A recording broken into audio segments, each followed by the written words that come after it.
Dominance, if you've ever wanted to get into the mind of a subtype to better understand the submissive experience, this is your chance, because today I'm teaching you how to operate with integrity as a dominant to maximize your submissive's sense of safety and subsequent surrender.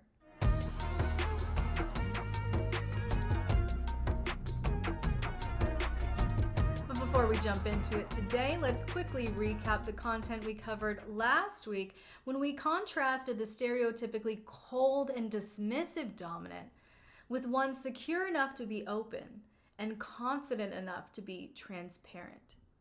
Because that's what submissives are looking for. A dominant who knows how to actively listen and engage with the information. A dominant who will initiate conversation. A dominant who won't avoid tough conversations, and a dominant who will do so consistently. Because it's consistency in any positive behavior that heals old wounds, redeems past traumas, and models new healthy patterns. And it's consistency in communication that creates an open and welcoming door for your submissive to reach you. And to do so requires equal parts initiative and vulnerability. Communication in your dynamic cannot solely be a one-sided intellectual process to gather data instead of an emotional process to gain connection. Communication in your dynamic also cannot solely be had when problems arise, needs are unmet, or renegotiations are required. The goal is to encourage and initiate regular conversations that both connect with your submissive and invest in the dynamic. But today, we're talking about the 5th top trait submissives voiced their desire for when I asked, what does a good dominant mean to you? This was expressed in many names that I'm going to sum up in this video as integrity.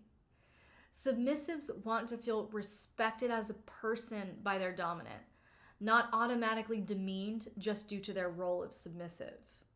Noting safety and fairness specifically.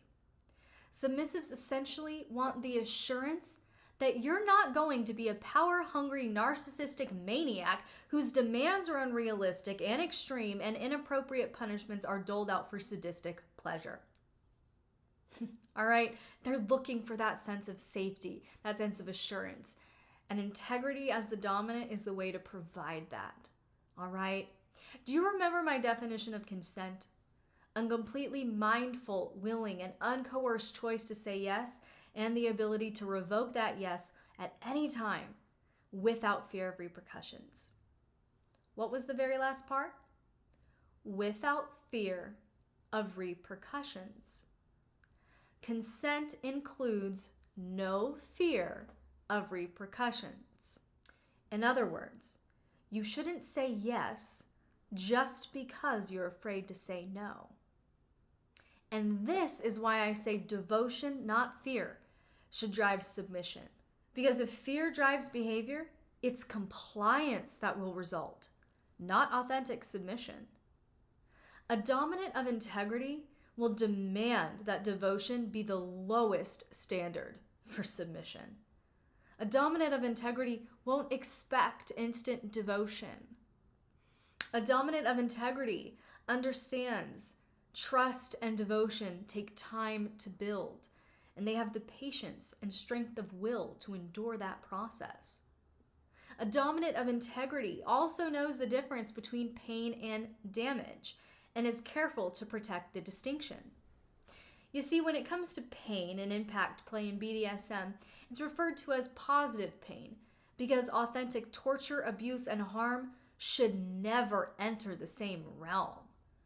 True psychological harm or physical damage should be avoided at all costs.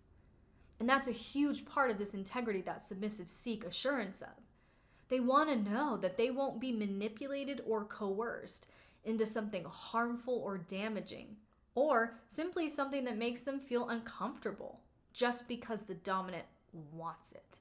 Knowing they will be respected by their dominant instead of coerced to push themselves and then made to feel guilty when they don't feel safe enough to expand in that area or at that pace, provides the submissive with a deep degree of comfort that will inspire them to drop to their knees without you ever having to force it. But this is just the first step. In my new high demand dominant bundle, I have 4 more practical action steps that will help you convey to your current or prospective submissives that you are a safe and trustworthy dominant.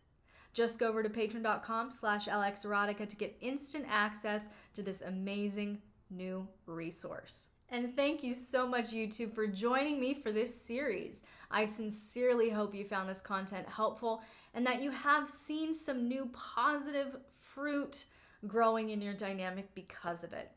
If you like this content, you'll love the next series I'm working on, because I'm not going to tell you exactly what, but as a sneak peek, I will tell you I'm focusing on a very specific aspect of submissive training, and I've actually collaborated with an artist from my community to bring you some incredible bonus content.